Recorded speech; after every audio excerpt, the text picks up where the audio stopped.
What's up, guys? I'm stoked for today. First time being back at the Glen in a couple months. Nice and windy up here. I'm heading to Squamish in about a week, and the goal for today is basically just to continue building up my overall climbing capacity or fitness. So being able to do just a lot of climbing at not quite like my max level, but a little below that. Just so when I get out to the West Coast, I can hopefully fit a lot of stuff in. I've never been there before. It's not really going to be about projecting, just about getting on a lot of semi-hard stuff and sampling the area. So I'm going for another top 10 at the Glen today, but we're heading for V8. So I've been thinking about doing this challenge ever since the day I did the TEN V8s in one day. So a little nervous, a little excited. It's that perfect level of challenge where I think I can do it, but you never know. It's going to be tough. So I got 2.5 pads with me today. I'm solo, so I'll be sticking with mostly climbs, well, all climbs that I'm relatively comfortable doing by myself. Yeah, first place we're headed is Bizarro World, and we'll go from there. First casualty, but I guess why am I surprised? Declaration of Faith is wet, so we're gonna have to swap it out. Orient Express, totally dry, and considering how early it is in the morning, humidity is actually pretty low. So I'm gonna go warm up and we're getting after it. First one, the first V8 I ever did at the Glen, Orient Express.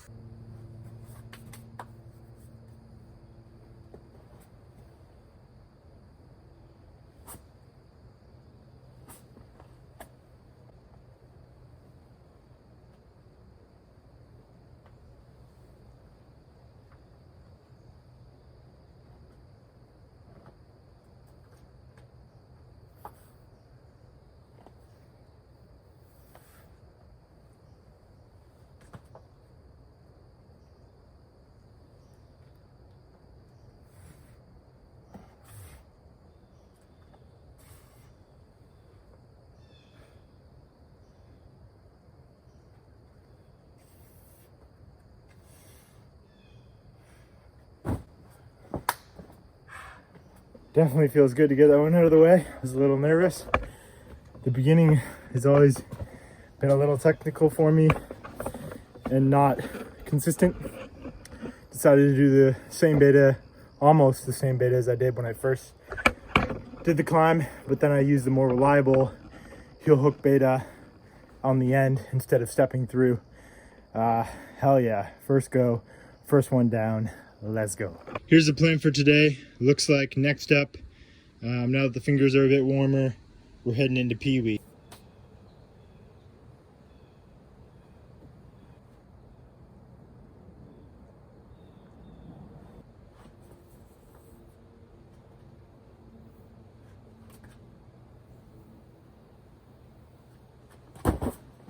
Whew, first fall of the day. Not even where I necessarily expected to fall. Subishi's always been the hardest part of this climb, where you're going from the matched rail up to the left-hand crimp, the foot always popping. Anyway, so I reviewed my footage, and yeah, it's because my back flag, I need to be bumping up against the wall to stabilize me to come in for the match where I just fell. So I'll take a bit of a break and we'll go again.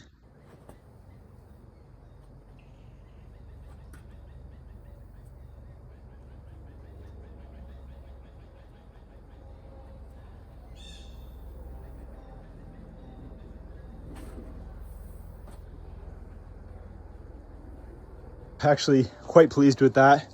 Second go is not bad at all. I repeated Subishi actually earlier this summer, and it was tough. It took me a short session to repeat that move. So going good.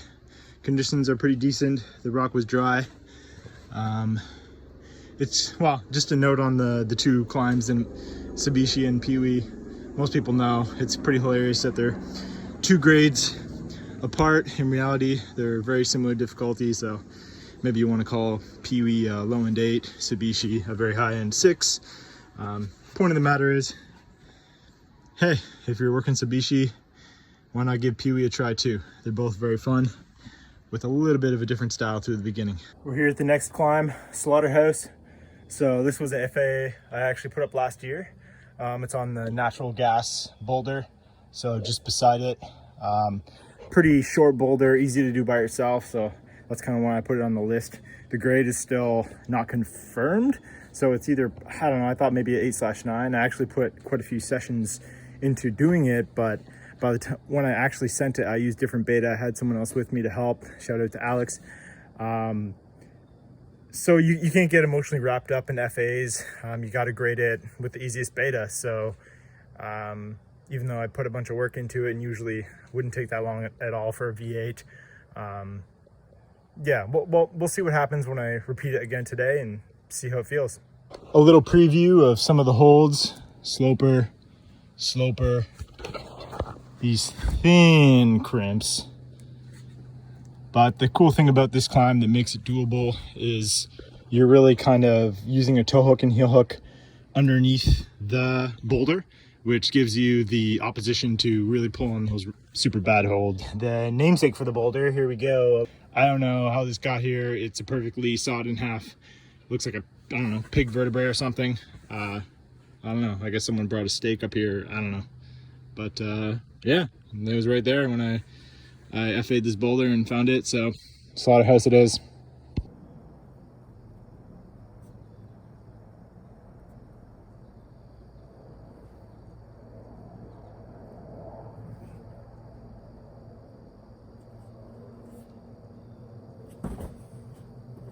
Woo! Beta review, the last small left-hand crimp. I got to get all 4 fingers on that and really kind of almost mini pinch it. I was just 3 fingers on it.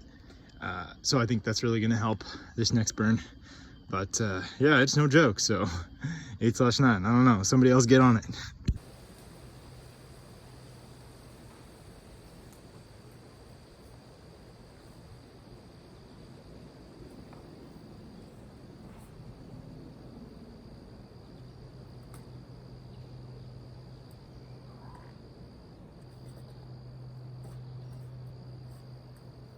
A little desperate, snatching the ledge right at the end there. Sweet though, I'm super stoked. Second go, we're starting off pretty good. All right, glad to have a bit of a break. Next stop, because we're cutting out Declaration of Faith, we're actually heading over to Celebrex, near the No U-Turn boulder. So starting to feel a little hot. And just like I've been, I don't know, going out pretty hard at the beginning there, so still like I feel like I need to slow down just a little bit. We're sitting under Celebrex. We got a bit of an issue, so I totally forgot my power bank in my car. I'm at about 80% battery, so I got a lot left, but I don't know, like I could come across a problem that takes me a lot of attempts. And yeah, I just don't want to have to hike back up or not be able to get the footage when I'm way further away from the stairs, because this is about as close as I'm going to get. I think I'm going to try and get the climb done first, so sit here and rest a minute, because this is a lot of hiking. So it's not just about all the climbing, it's got to keep the legs afloat as well.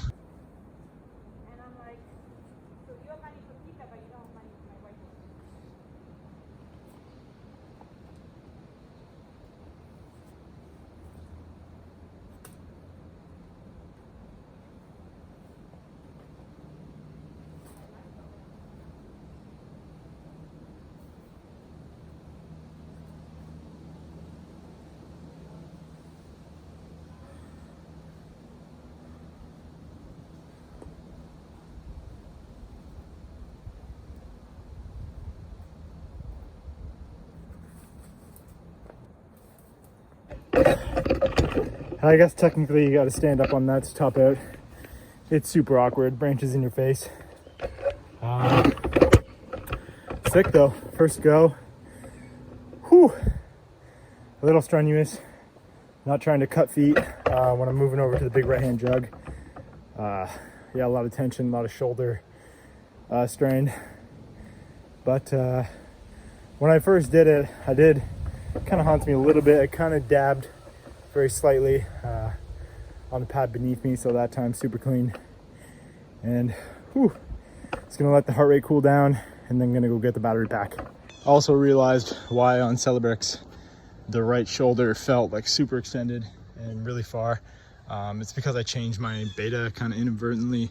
The left hand around the arete, I hit it and then I kind of found an edge with my fingers and then instinctively kind of just grabbed it like that, when usually you actually grab it like a side pull and pinch the arete. So I was almost like Gaston holding versus using a side pull, so you lose a good few inches. Yeah, that's why it was more stretched out. I don't know about you guys, but when I'm not wearing pads, my instinct is just to like start like jogging almost. It's like, whoo, I'm so light. Man, it feels nice up here. Always so much more breeze. And then you get down into the glen, it's just dead. Figured I'm here, might as well. Had some food in the car, have a quick little eat, make sure stay fueled up.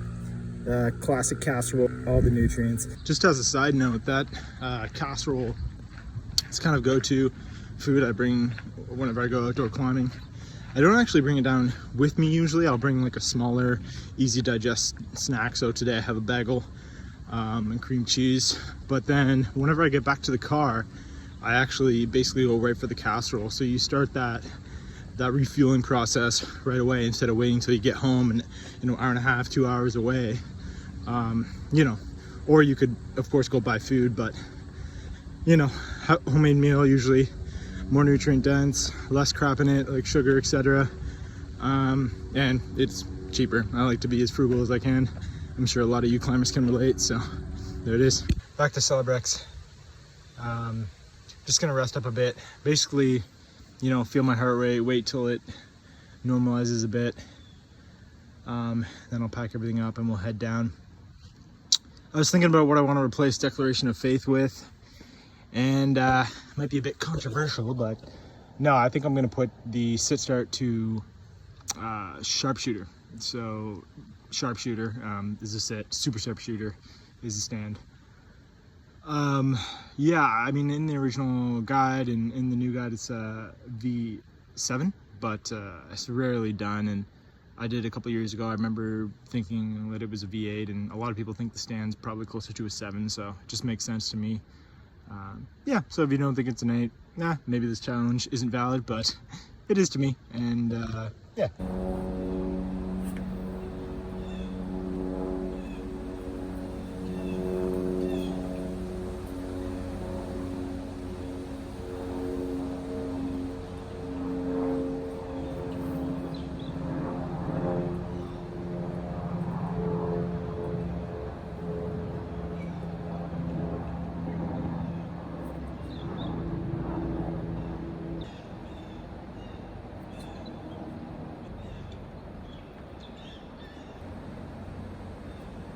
Wow, it's been a long time since I've done that one.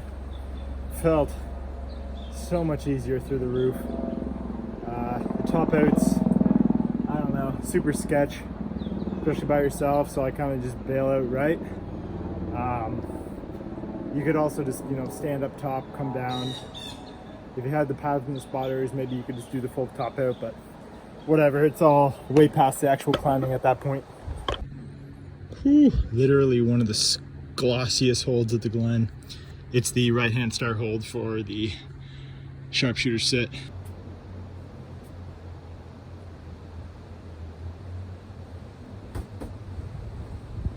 No big beta error, I think, although I don't have a video of this one because I didn't prepare to potentially be repeating it, so I don't remember exactly what I did, but I think I just need to snag that hold. It's pretty accurate. You're reaching up into the undercling, the start hold to the stand. So yeah, we'll rest and give it another go.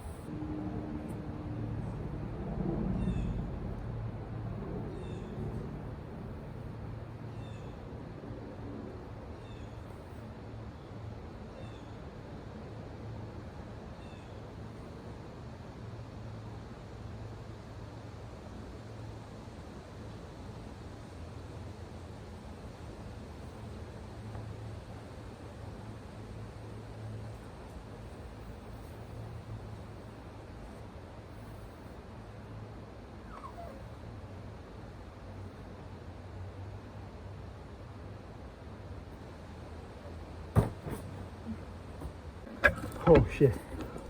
Whew. That was a little tenuous at the end. The drop down's always sketch too, it's so high. But it's super vegetated in the summer, so.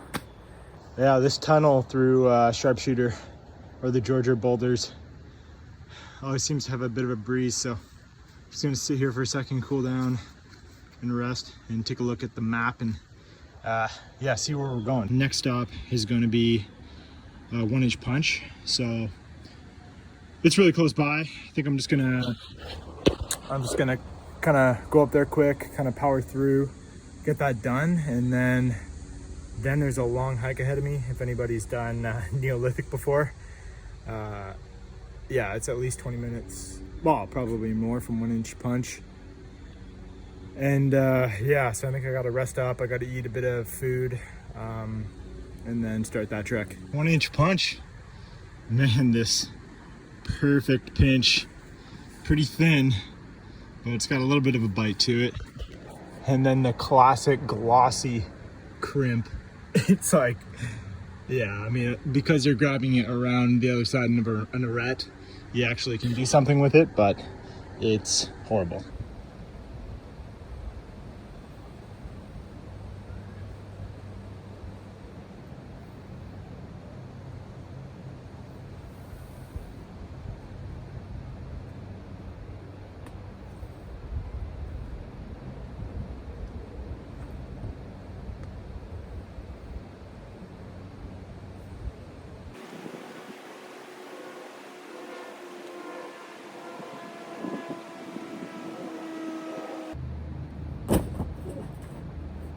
Oh, that jump down is sketch.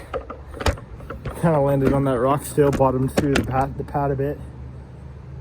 Probably should have down climbed more, but yeah, the actual hard part went really well, so stoked with that. 1-inch punch, used a bit of a different beta from I did my first time doing the problem, because I had seen other people do it. So just going to the bad crimp, hitting the intermediate, and going all the way to the good left hand hold, rather than going to the intermediate and then falling in with my right hand to like pinch the arete.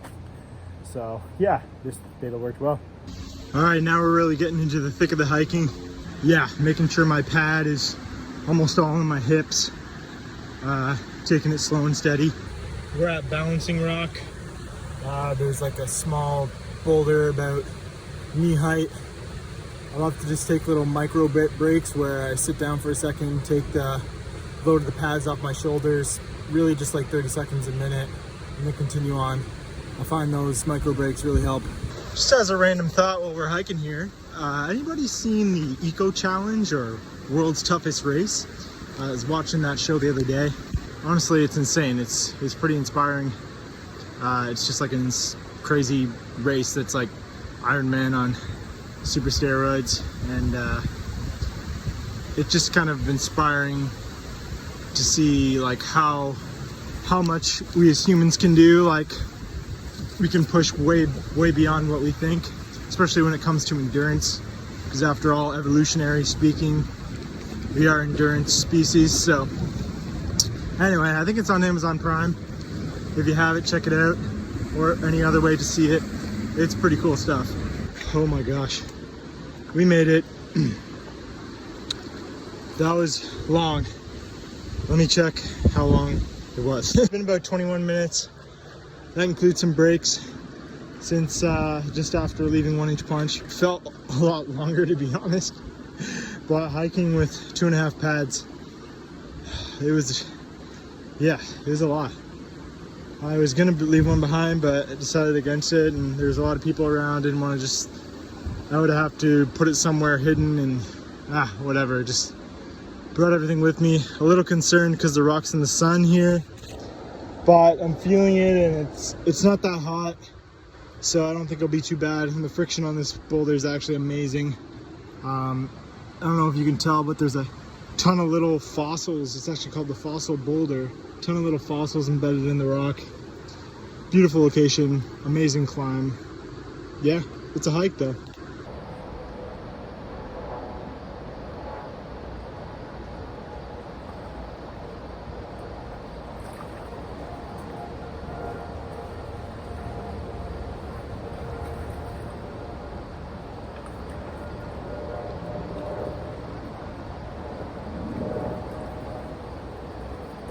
shit show attempt. Need to take a longer rest after the hike. The beta was horrible. I need to place the high heel earlier, but luckily I actually hit it blind. That's why I was able to actually do the big right hand bump. But then I was like tired from doing it twice. Didn't position my left foot high enough to reach all the way to the arete. Let's take a break and study some beta.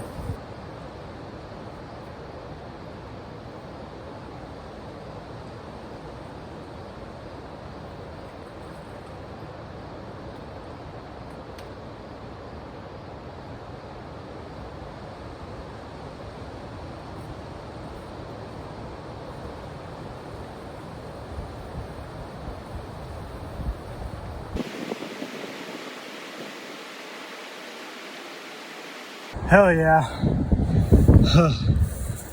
I'm quite relieved. Oh, the sun is beating down on you here. Got it done second go. Fixed all my beta mistakes. And actually came up with like a new kind of toe hook beta right here towards the end, which made it a lot more steady than last time I did it. So yeah, awesome problem. Big blind throw up to this pretty good crimp. Heel hooks, toe hooks, really good texture. I am pooped from the hiking. Oh, I just keep saying to myself, eco challenge. This is nothing. Somehow this video became about the hiking. Yeah, just at the bottom of the rock staircase before heading up to the Misfit Boulder. Fucking legs are pooped. Everything's getting pretty tired. I'm here, and the hole that I was worried about is not in the sun. That's a good sign.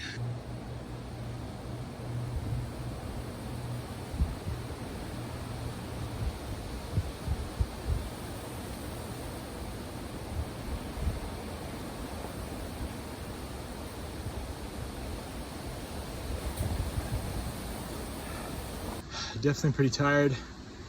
Not a bad burn. With some micro beta review, basically the side pull that I reach up to, I was kind of choked up on it too much. So I was trying to pull into it too hard rather than kind of leaning further to the right, having a straighter arm and almost like, instead of actively engaging on it, kind of passively hanging on it as a side pull. And that allowed the next move to be a lot more static. The video I had of me doing it before. So yeah, just gonna focus on that and kind of where I place my thumb. I think I was just feeling around and I think I found a better way to hold it overall.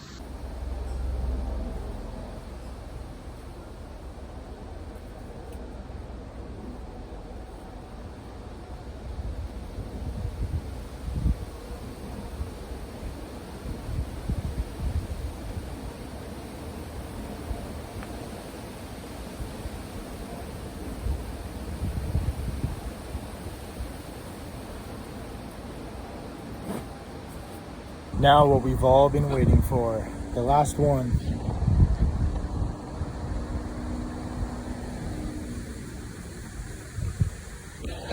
Chain reaction, eye candy, whichever. I'm gonna do the low start. I think most people agree, pretty similar difficulty.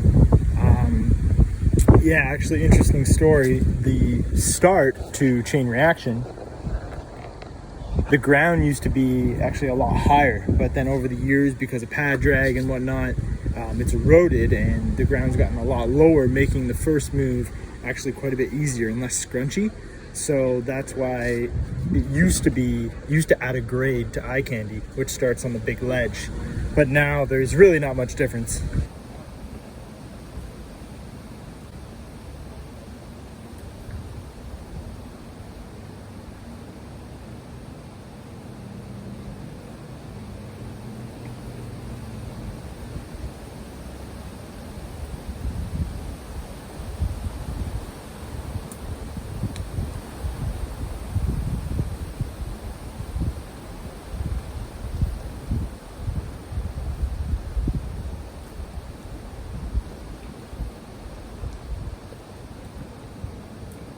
we're going back up. So.